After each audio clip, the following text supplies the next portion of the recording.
तो ये इरोडो का एक क्वेश्चन है। इसमें आपको पोटेंशियल की वेरिएशन दी हुई है और इलेक्ट्रिक फील्ड की वेरिएशन निकालनी है। तो बहुत सिंपल है यार, और ड्रॉ करने को भी बोल रहा है।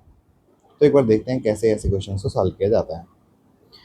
तो देखिए, फॉर्मूला हम सबको पता है कि यार जो ई होता है, ई क्या होता है। ई अगर आपको निकालना हो तो वो आएगा minus of delta v upon delta x i cap minus delta b upon delta y j cap minus delta b upon delta z के कैप। अब इलेक्ट्रिक फील्ड निकालना बहुत सिंपल है, माइनस साइन तो सबका मैंने बाहर निकाल लिया, तो अंदर सब प्लस में आ जाएंगे। अब एक्स के रिस्पेक्ट में डिफरेंशिएट करेंगे। पहले मैं ए वाले पोर्शन को ले रहा हूँ। एक्स के रिस्पेक्ट में डिफरेंशिएट करेंगे तो वाई को कांस्टेंट मानना पड़ेगा। पार्शियल डेरिवेटिव का ये मतलब होता है। तो ए तो बाहर ऐसे आएगा, अंदर एक्स स्क्वायर का डिफरेंशिएशन 2x हो जाएगा और वाई स्क्वायर का डिफरेंशिएशन 0 हो जाएगा। क्यों? क्योंकि एक्स के रिस्पेक्ट में डिफरेंशिएट कर रहे हैं, तो वाई को कांस्टेंट मान के चला जाएगा। तो ये हो गया हमारा आई कैप। अब क्या करना है अपने को? अब अपने को इसी फंक्शन को y के रिस्पेक्ट में डिफरेंशिएट करना है। अब x क्या हो जाएगा? कांस्टेंट। प्लस लिखा। अब देखिए, a तो वैसे ही रहेगा एज इट इज, a में तो कोई दिक्कत आएगी नहीं। और एक्स स्क्वायर को कांस्टेंट लेके चलेंगे अब, तो ये इसका डिफरेंशिएशन 0 हो जाएगा, क्योंकि वो y के रिस्पेक्ट में डिफरेंशिएट कर रहे हैं हम लोग। वाई स्क्वायर का डिफरेंशिएशन y के रिस्पेक्ट में हो जाएगा 2 टाइम्स ऑफ y। तो ये जे कैप आ गया। के कैप करने की ज़रूरत ही नहीं है। क्यों? क्योंकि z के रिस्पेक्ट में डिफरेंशिएट करोगे तो वैसे ही 0 आएगा। कारण क्या है? क्योंकि यहाँ पे सिर्फ एक्स वाई पे ही डिपेंड कर रहा है, z का कोई वैल्यू है ही नहीं। तो एक्स वाई को तो वैसे ही कांस्टेंट लेके चलेगा वो, तो इनके डिफरेंशिएशन 0 हो जाएंगे। तो z कोऑर्डिनेट आपको देखने को नहीं मिलेगा जे डायरेक्शन में, के डायरेक्शन में। तो इलेक्ट्रिक फील्ड तो बहुत ईजिली मिल गया। इलेक्ट्रिक फील्ड आ गया, माइनस यहाँ रखा, 2x times of i cap minus 2y times of j cap. Minus sign को अंदर लेके जाएं तो ये आएगा माइनस का 2x आई कैप और प्लस का 2y जे कैप। यहाँ पे माइनस साइन है। अब देखिए, यहाँ से इलेक्ट्रिक फील्ड का एक्स कंपोनेंट मिल रहा है अपने को। इलेक्ट्रिक फील्ड का एक्स कंपोनेंट क्या मिल रहा है अपने को? माइनस का 2x। इलेक्ट्रिक फील्ड का एक्स कंपोनेंट है माइनस का 2x। और इलेक्ट्रिक फील्ड का अपने को y कंपोनेंट भी मिल रहा है, जो कितना है? 2y। तो यार, जब electric field x y coordinate system में देखेंगे हम, इलेक्ट्रिक फील्ड कुछ ऐसी दिखेगी मान लो।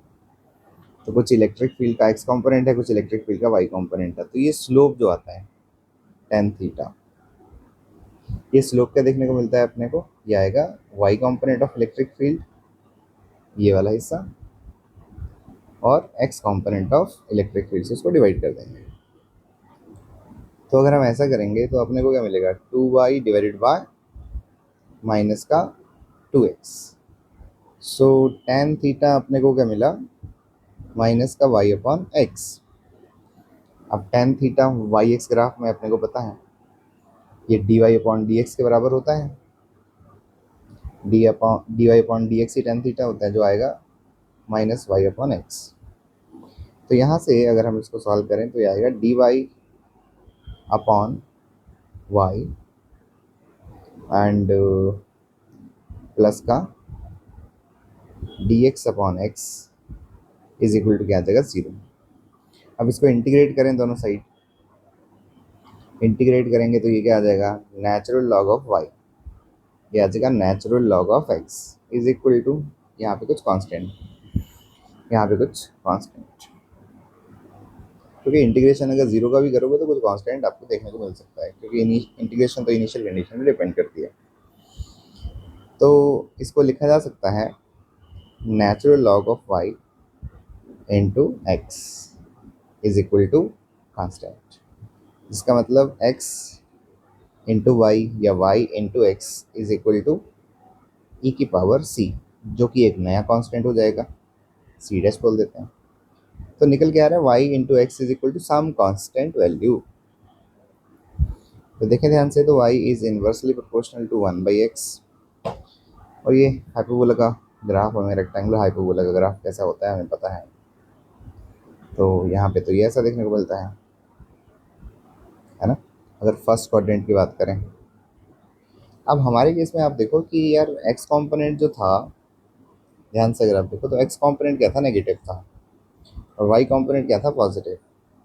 तो एक्स कंपोनेंट को नेगेटिव होने के लिए कुछ ऐसी फील्ड चाहिए होगी, वाई कंपोनेंट को पॉजिटिव होने के लिए ऐसी, इन दोनों को ऐड करेंगे तो डेफिनेटली ऐसी कुछ फील्ड मिलेगी। तो इसका मतलब यहाँ से क्या निकला, इसका मतलब यहाँ से निकला कि जो इलेक्ट्रिक फील्ड की डायरेक्शन होगी, एरो इस तरीके से देखने को मिलेंगे इस वाले क्वाड्रेंट के अंदर। सिमिलरली अगर मान लो मैं फोर्थ क्वाड्रेंट में जाऊँ, फोर्थ क्वाड्रेंट में जब आप जाओगे, फोर्थ क्वाड्रेंट में आपको कैसे देखने को मिलेगी फील्ड, उसको भी देखो। रेक्टेंगुलर हाइपरबोला तो ऐसा ही होता है, तो सबको पता है। डायरेक्शन अगर देखनी हो तो डायरेक्शन कैसे पता चलेगी। तो इस वाले क्वाड्रेंट में अगर आप ध्यान से देखें, इस वाले क्वाड्रेंट में एक्स की वैल्यू क्या होती है, नेगेटिव, और वाई की वैल्यू क्या होती है, पॉजिटिव, है ना। तो यहाँ पे अगर एक्स की वैल्यू नेगेटिव है और वाई की वैल्यू क्या है, पॉजिटिव है, तो आप ध्यान से देखें जो ई एक्स है, ई एक्स की जो वैल्यू है, ई एक्स है -2x, और एक्स यहाँ पे नेगेटिव है तो ये वैल्यू पॉजिटिव बन जाएगी। इसका मतलब एक्स की फील्ड तो कुछ ऐसी देखने को मिलेगी। और वाई कंपोनेंट देखिए, वाई कंपोनेंट में ई वाई की वैल्यू है 2y, और वाई की वैल्यू यहाँ नेगेटिव है, जिसकी वजह से वाई का आपको कंपोनेंट कुछ ऐसा देखने को मिलेगा और एक्स का ऐसा देखने को मिल रहा था। इसका मतलब फील्ड कुछ ऐसी होगी, है ना, इस डायरेक्शन में कुछ होगी। तो इसका मतलब हम यहाँ पे फील्ड की डायरेक्शन को भी अगर चाहें तो प्लॉट कर सकते हैं, फील्ड की डायरेक्शन कुछ ऐसी देखने को मिलेगी। तो इस तरह से हम इलेक्ट्रिक फील्ड के पैटर्न बना सकते हैं।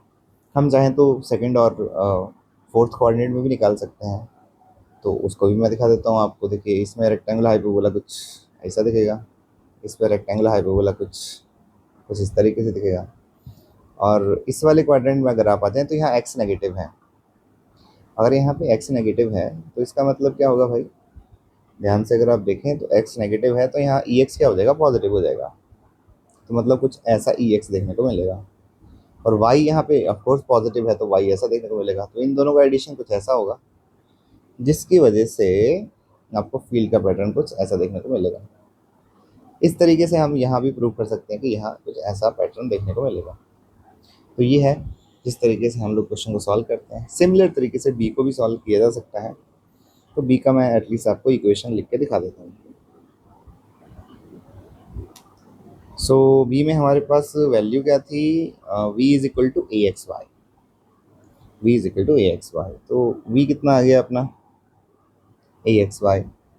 अब इलेक्ट्रिक फील्ड पता है आपको क्या होगा, माइनस का delta v upon delta x i cap minus of delta b y delta y j cap. तो यहाँ से ध्यान से देखें, पहले आप लोग क्या करेंगे, माइनस साइन लगाओ, एक्स के रिस्पेक्ट में डिफ्रेंशिएट करो। तो एक्स का डिफ्रेंशिएशन 1 हो जाएगा, बचेगा ए वाई, आई कैप लिख दो, ऐसे ही लिखो इसको। और इसको करना है आपको किसके रिस्पेक्ट में डिफ्रेंशिएट, वाई के रिस्पेक्ट में। तो वाई के रिस्पेक्ट में जब डिफ्रेंशिएट करोगे तो एक्स को तो कांस्टेंट ही लेके चलेगा वो, तो वाई का डिफ्रेंशिएशन क्या हो जाएगा आपका 1, ये बचेगा आपके पास ए एक्स। तो इस तरह से हमने इलेक्ट्रिक फील्ड की वैल्यू को लिख दिया, minus of a y i cap minus of a x times of j cap. तो इस तरह से हमने फील्ड की वैल्यू को भी यहाँ से कैलकुलेट कर लिया।